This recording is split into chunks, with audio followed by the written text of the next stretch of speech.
Na década de 40, nasceu um vilão de histórias em quadrinhos que se tornaria um dos mais incríveis já feitos. Por outro lado, em 1821, na Rússia, nascia um garoto, que posteriormente virou um homem, e no futuro, ele mesmo se tornaria um dos maiores escritores da história. Esses dois seres têm algo em comum, e esse em comum entre eles é atravessado por histórias. Mas primeiro, deverá ser dito quem são eles. E lançando a luz sobre os seres, percebemos que são completamente distintos. O vilão de uma história em quadrinhos citado é Coringa. Para muitos e para a mitologia do personagem, é a contraparte de Batman, o Homem-Morcego. Ele é o palhaço psicopata que é entregue à loucura. Já o escritor seria Fyodor Mikhailovich Dostoiévski, nascido em Moscou, um dos mais marcantes para a literatura e filosofia. E esse é algo em comum. O que eles dois, que são tão diferentes, têm além de pura diferença. É o que vamos ver em 3 obras absurdas que tentaram nos alertar e conscientizar sobre uma coisa muito importante. E sem enrolar, a primeira obra é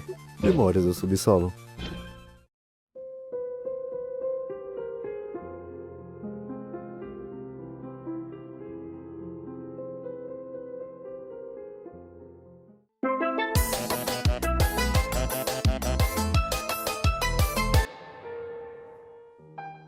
Em 1863, lançamento do livro. Tá, mas o que isso tem a ver, meu? Calma, mansão pequena. Paciência, e você vai entender. Essa história de 1863 é peculiar, não só pelo talento do escritor, mas pela própria história. Porque Memórias do Subsolo vai ser um livro que, acima de tudo, relata a psicologia de um personagem sem nome revelado e anônimo, que depois de estar aposentado, pois era um funcionário público, ele vive isolado, sem amar, sem trabalhar e sem viver. Alguém que não deseja, pois sofre desejando porque não pode realizá-lo. Alguém que culpa a todos pelo seu fracasso. Alguém que vive em conflito, pois imerso aos seus pensamentos absurdistas, ele vive sem sentido mentalmente. Mas a frustração e a melancolia, quando vive no mundo da razão e não dos sentimentos, se torna o maior dos monstros. Por outro lado, ele também é alguém soberbo, que vê o mundo como inferior, e ele com a intelectualidade superior e acima de todos. Tão acima de todos que uma prostituta, amiga dele, a Lisa, o abraçou por pena. O narrador, então, tenta se encontrar no sobressolo, no céu, além da terra, mas está abaixo dele, no subsolo, no esgoto, na terra, abaixo de todos. Alguém que está completamente imerso nos pensamentos é só alguém que não pôde realizar seus desejos e pensa dia a dia, hora a hora, segundo a segundo sobre isso. Existe potência? Existe, mas também existe a força vital. Encontrar uma força que faça você querer viver é o que dita como você lida com a vida. Georges Bataille, quando diz sobre erotismo, usando de base Freud, Lacan, Sade e outras pessoas históricas da psicanálise, ele disserta que a vida é uma obra de continuidade, ou seja, sobrevivência ou reprodução, que atravessa a descontinuidade, a morte. E Eros não é só sobre relações carnais, é também sobre o desejo, no seu maior sentido possível. Juntando todos os elementos da continuidade com descontinuidade, de Eros e do narrador do subsolo, vemos que estamos sempre correndo da morte, mas ela também é totalmente rodeada de vida. E como fugir do ressentimento, da imersão dos pensamentos e da solidão da vida, enfrentando a si mesmo? Covarde é aquele que não enfrenta e foge das próprias responsabilidades, sempre vivendo de desculpas ou culpando os outros. E é dessa fonte que o narrador do subsolo bebe. Passando para a próxima obra, temos mais uma escrita de Fyodor, Noites Brancas.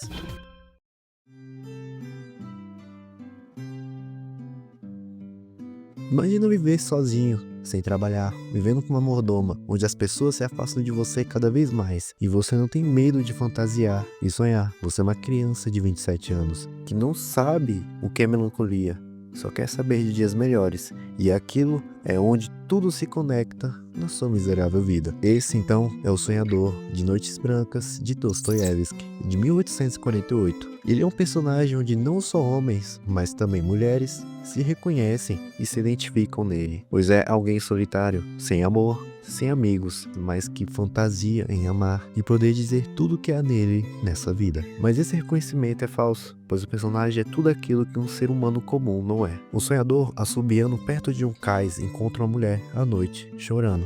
O motivo é porque o amado prometido dela tinha ido a Moscou e prometeu que ele voltaria em 1 ano. E quando voltasse, ele daria vários sinais para os dois se encontrarem e casarem de uma vez. Tinha se passado 1 ano e vários dias daquele exato dia que estava sendo descrevido. E ele tinha voltado, mas não tinha chegado para a moça, de nome Nastienka. O sonhador a consola. Os dois viram melhores amigos e o mesmo se apaixona por ela. E tinha medo de dizer à moça. Nastienka, então, alguns dias depois, tem a ideia de fazer uma carta a um amado prometido. Porém, depois que percebe que ele não respondeu a carta mesmo dias depois de escrito, ela desiste dele. E o sonhador, após tudo isso, desaba, fazendo uma declaração de amor. A moça, então, tinha tamanha admiração pelo sonhador e percebiam que os dois amavam da mesma intensidade. Após isso, andavam pela cidade inteira, apaixonados um pelo outro.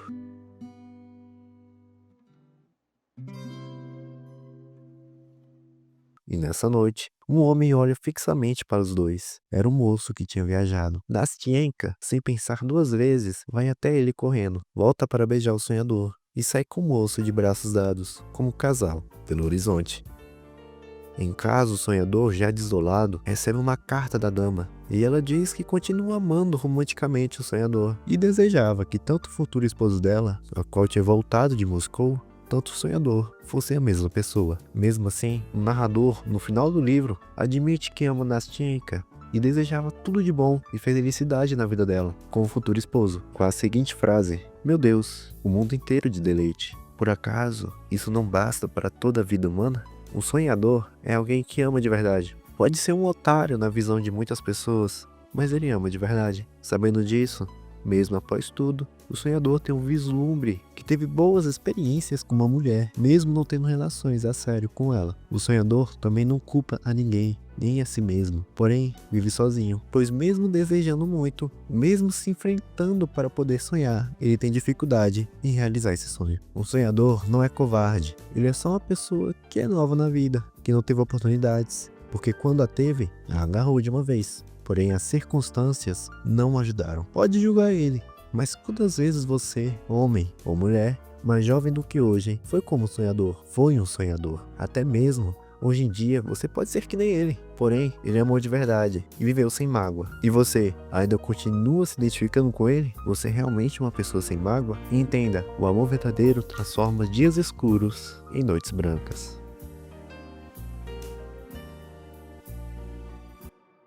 Vamos para o próximo. Essa agora é HQ, A Piada Mortal, de 1988, escrita por Alan Moore. E no findar, irei te mostrar que há muita semelhança entre os 3 apresentados. Coringa foi criado em 1940, na mesma revista que o Batman e Robin foram criados. Após a censura dos quadrinhos nos Estados Unidos, ele foi deixado de lado e depois foi um personagem da série dos anos 60 do Batman, sendo interpretado pelo César Romero. Sim, o Bigode Branco. Sim, o Feira da Fruta.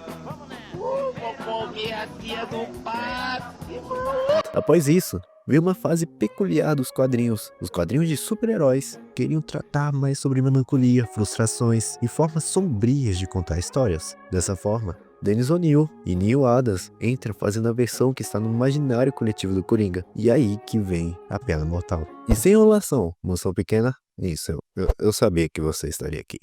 Pode ir embora.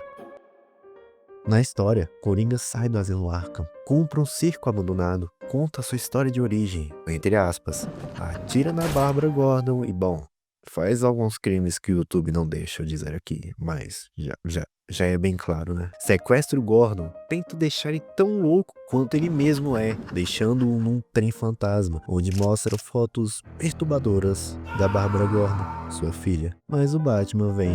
As frases que quero destacar são: então, como ele faz para viver? Como este pobre e patético espécime sobrevive ao mundo cruel e irracional de hoje? A triste resposta é: não muito bem. Frente ao inegável fato de que a existência humana é louca, casual e sem finalidade, em cada 8 deles fica piradinho. E quem pode culpá-los? No mundo psicótico como este, qualquer outra afirmação seria loucura. Coringa afirma que Gordon é um ser que acredita numa moral fraca, que em um mundo onde existe uma pessoa com um medo terrível em errar em alguma coisa besta, vai vir outra sem medo de cometer o crime mais cruel de todos, sem motivo nenhum, só pra ver o circo pegar fogo. Então Batman aparece e o Coringa continua com suas frases: se eu vou ter um passado, prefiro que seja de múltipla escolha. Refutando então a versão da história dele, contada no quadrinho, ele apenas escolhe como ele quer a vida passada dele. Sabe quantas vezes estivemos perto de uma terceira guerra mundial? Sabe? Sabe o que disparou a última grande guerra? Uma discussão sobre quantos postes telegráficos a Alemanha devia aos seus credores de guerra. Postes telegráficos. É tudo uma piada. O Batman, então, afirma que ele é fraco por se deixar levar pela loucura, mas talvez esperto o suficiente para entender que o medo, a moral, não faz sentido, pois todos as quebram. O que essas três obras têm em comum? O comum é que todas questionam a realidade. Na verdade, todas questionam o ser humano. Os narradores das duas primeiras obras que eu apresentei aqui não têm nome, para o leitor se colocar no lugar deles. Por isso a identificação com o sonhador de muitas pessoas. Ele não tem nome. Eu posso colocar o meu e o seu e o de todos lá. Eu não consigo identificar ele pelo nome, como todos fazem, mas identifico ele pelas semelhanças que ele tem comigo. O narrador do subsolo questiona a vida, não vê sentido nela, nem de viver. Vive de ressentimento a existência toda. O sonhador vive solitário, mas sonha, mais vive, mais deseja, e ele ainda não vê sentido e não fica parado. Ele tenta. O Coringa questiona então a moral, vive com muitas pessoas, não deseja, ele age sem pensar, ele manipula a Arlequina e vive sem ressentimento, porque ele só quer ver o circo pegar fogo. Questionando a realidade, percebemos que nada faz sentido, até porque Dostoiévski bebeu muito da fonte do niilismo, que era o termo contemporâneo da época dele. O personagem Coringa vê que tudo que o ser humano criou é uma piada de mau gosto com todos. A desigualdade e violência não precisam de um vilão palhaço assassino. Esses dois elementos em si precisam de um só dia ruim. Pela mesma forma que você deve questionar a si mesmo. Viver de ressentimento é ser louco ou covarde. Viver de amor é acreditar numa suposta mentira, que após você estar submerso a esse sentimento, percebe que é a maior verdade de todas. Salve Rafael Ribeiro, ele doou R$4,50 e ele disse: canal incrível, espero que monetize logo. Muito obrigado, Rafael. Bom, se a galera compartilhar o vídeo, eu chego lá rápido. Aline Figueiredo, obrigado pelos R$5. Ela disse no WebPix: vídeo maravilhoso do amor. Ela tá dizendo múltiplas faces do amor. Depois você vai lá ver, viu? Eu deixo no final do vídeo. Continuando, não consegui enxergar o vídeo além do amor romântico. E você disse que poderia ser um amor no geral. Levando em conta o amor romântico, foi sensacional. Chorei muito. Muito obrigado, Aline. Olha, eu sou agradecido pela sua presença e a sua doação. Realmente eu tive alguns erros de edição e até mesmo de roteiro. Eu peço muito perdão, mas obrigado pelos elogios. Eu espero que você veja mais vídeos daqui. Muito obrigado pela doação. Manuel Luiz, que doou R$6, mas não mandou nenhuma mensagem. Tudo bem, valeu. As três obras falam sobre questionar a realidade. Questionando, descobrimos o abismo. Olhando para o abismo, antes não percebido, você tem várias decisões. Se ficar parado, ele começa a olhar para você. Você vira um objeto de observação para o abismo. Se jogar nele é virar um louco. Às vezes nem no bom sentido, como vimos aqui. Mas curar o abismo com amor, desejo e busca pode te dar várias frustrações. Porém, é o necessário para abrir o seu coração e amar a vida.